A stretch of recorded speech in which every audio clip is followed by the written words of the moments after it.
দিদি, তোর নতুন ফ্ল্যাট থেকে ঘুরে এসে মাকে বললাম সবকিছু খুঁটিয়ে খুঁটিয়ে।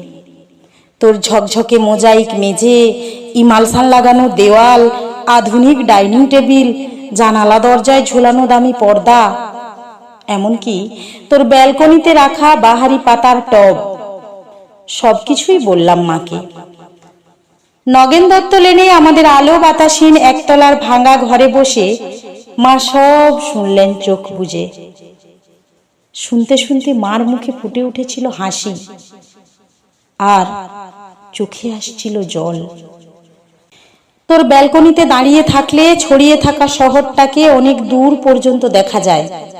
বসবার ঘরের দেয়ালে নতুন কেনা একটা সুন্দর পেইন্টিং ঘরটাকে কি গাম্ভীর্যে ভরিয়ে তুলেছে। এসব কিছুও মাকে বললাম। চোখ বুজে শুনতে শুনতে মার মুখে ফুটে উঠেছিল হাসি, আর চোখে আসছিল জল। তোর চেহারাটা আগের চেয়ে অনেক ঝকঝকে সুন্দর হয়ে গেছে, ফর্সা হয়ে গেছিস অনেকটা। যদিও তোর হাসিটা আছে ঠিক ছেলেবেলারই মতো। জামাইবাবুর মুখে শুনলাম সামনের পুজোয় তোরা নাকি একেবারে পুরো দক্ষিণ ভারতটাই বেরিয়ে আসবি। মা নগেন দত্ত লেনের ভাঙাচোরা ঘরে বসে এইসব শুনতে শুনতে হেসেছে, আর কেন জানি না মার চোখে এসেছে জল। সবকিছুই বলেছে দিদি, শুধু তোর ডাইনিং স্পেসে রাখা দুধ সাদা রঙের ওই ফ্রিজটার কথা মাকে বলিনি। তোর বিবাহ বার্ষিকীর উজ্জ্বল সন্ধ্যায় তুই যখন গা ভর্তি গয়নায় অপরূপা হয়ে ফ্রিজের মাথায় হাত রেখে হাসছিলি, তখন যে তোকে কি দারুণ সুন্দর লাগছিল, মাকে বলিনি সে কথাও।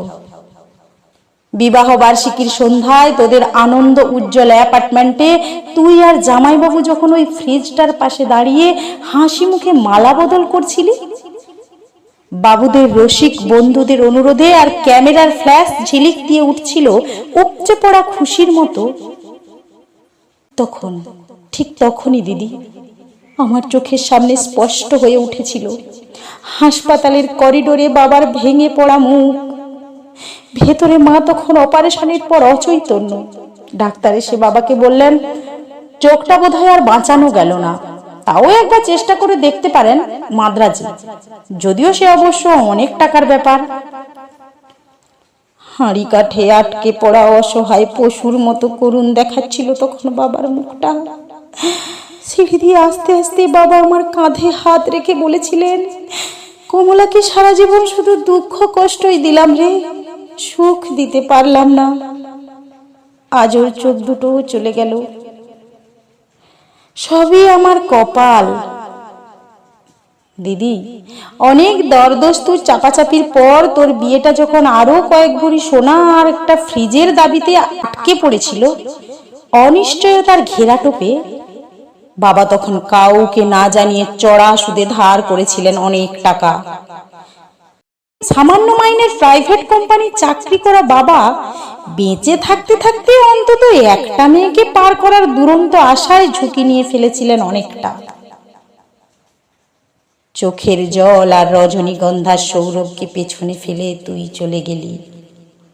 পড়ে রইলাম আমরা, মা আর আমি, আর পড়ে রইল নগেন দত্ত লেনের অন্ধকার ঘরে বাড়তে থাকা সুদের বোঝার চাপে তলিয়ে যাওয়া একটা সৎ মানুষ, তোর বাবা, আমার বাবা। দিদি, তোর গা ভর্তি গয়না আর ওই দুধ সাদা ফ্রিজটার কথা মাকে বলা হয়নি কিছুতেই। দৃষ্টিশক্তি খুইয়ে বসা মাকে বাবা বলেননি কিছুই, শুধু অসহায়ের মতো খুঁজতেন মার মুখে একটু হাসি, বড় মেয়ের ভালো ঘরে বিয়ে হওয়ার একটু তৃপ্তি। সে হাসি খুঁজতে খুঁজতে ক্লান্ত বাবা চলে গেছেন। এখন নগেন দত্ত লেনের ভাঙা ঘরে বসে মা আর আমি আনন্দেই আছি। একটা আনন্দই বোধহয় সবচেয়ে বড়, এ বাড়িতে আর কোনো দিন সানাই বাজবে না সাহানায়। সানাই, রজনীগন্ধা, বেনারসি, হইচই এসব অপ্রাসঙ্গিক হয়ে থাকে যাবে চিরকাল।